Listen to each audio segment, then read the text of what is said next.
From Namor, I'm joined by Jeremy Sampson, a brand and reputation expert, a veteran and a regular to the show. Welcome back to you. David Cameron, perhaps right, that lady speaking as well. If you look at the diagram, everybody just below Sepp Blatter basically has been arrested. Is it likely that he will face no claims himself?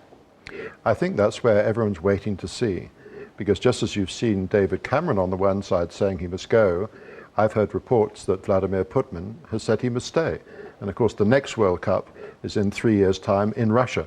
So already the world is split. It looks as the vote as we're speaking is going to come out on his favour. But you know, everyone says that when you have something like this going on, the fish rots from the head, and he is the head. He's been there all these years in charge. So, you know, by the time the FBI have finished, will they have reached their tentacles up to him? Because certainly the way they're reaching out at the moment, people are saying, right, they've gone into the West Indies, they've gone into the States. Will they reach out to South Africa, where the last World Cup was? We'll have to see. But already there's lots of conjecture about what's going on. But it is unbelievable, isn't it, that they're voting as we speak, and it looks as though he will be returned. So that means his members are supporting him.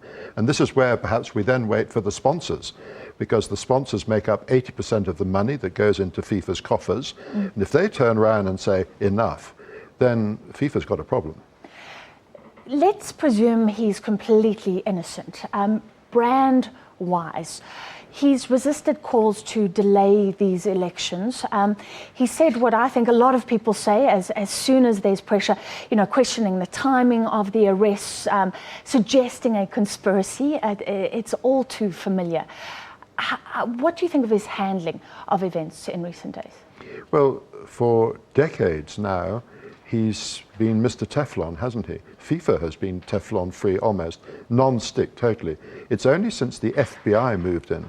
And it's quite interesting how the Americans generally seem to be much more aggressive today about what's going on around the world. They almost see themselves in the position of being the global cop, global peacemaker or whatever. And it's since they've moved in, because I don't think the Swiss would have acted without FBI's support, without their information. So this is where it's gone up a notch or two. I think Sepp Blatter's been very comfortable in Switzerland with the authorities there. They've turned a bit of a blind eye, allegedly, to what's been going on. But now, with the FBI moving in and with a lot of his top vice presidents, and it's trickling down in the limelight, then I don't see how he's going to stay out of the spotlight. It's interesting because it's also now about how America is seen and the FBI, like you say. I read an interesting piece, and the sense was that American officials, regulators, enforcement are wanting to actually save FIFA by scourging it of corruption.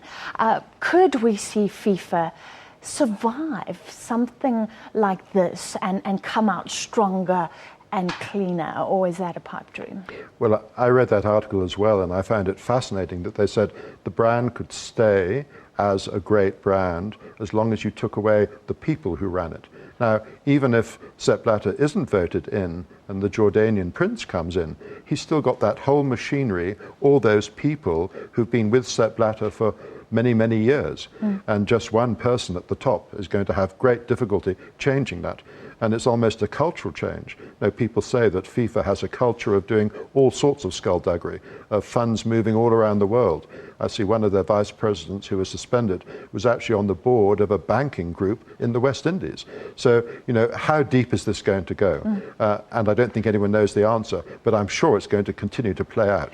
Isn't it an interesting brand issue? Because you get companies accused of all sorts of shady things, and then they get rid of the CEO and bring in somebody new who has a great reputation. Does it work, or like you say, do you have to sort of clean out across a few levels at least in a case like this? I think history is littered with examples of great brands getting into difficult times, and whether those are industrial brands, consumer brands, even political parties, where the personalities, certain personalities can take it up, other personalities can take it down, and that's what happens in history. I think FIFA, being the beautiful sport, the following that it has, the event every 4 years, and the whole infrastructure that they put in place is such a powerful brand that it can survive this, provided they do really take out this layer of people, as you're saying, because that's where it's tainted. So you think it can actually survive? Because countries, we know we had to put in the cash. Now, we haven't even got to those claims around South Africa. But you have to invest a lot to host the games. It's meant to be a huge boost. Do you think that could continue, countries willing to spend? I think you're asking a very good question, and I think the answer on balance will be yes, but it's in the balance at the moment. That's where people like the Visas and people like that, the main brands, Adidas, Gazprom, Hyundai, are all sort of taking a step back and having a look at this. And then the second tier of brands like McDonald's as well. Final question, what should their response be? You say they're taking a step back. As a brand, should you disassociate yourself? How do you get through this quagmire? And we know Nike is even being investigated itself, so possible big fallout. Look, once you lose your reputation, it's gone forever. I think FIFA's reputation is in grave damage, but that could spin off into the major sponsors. So if I was one of the sponsors now, I would be pulling back. In fact, I think all the sponsors should be talking together to actually work together in cohesion to make sure FIFA changes its ways, changing the top people.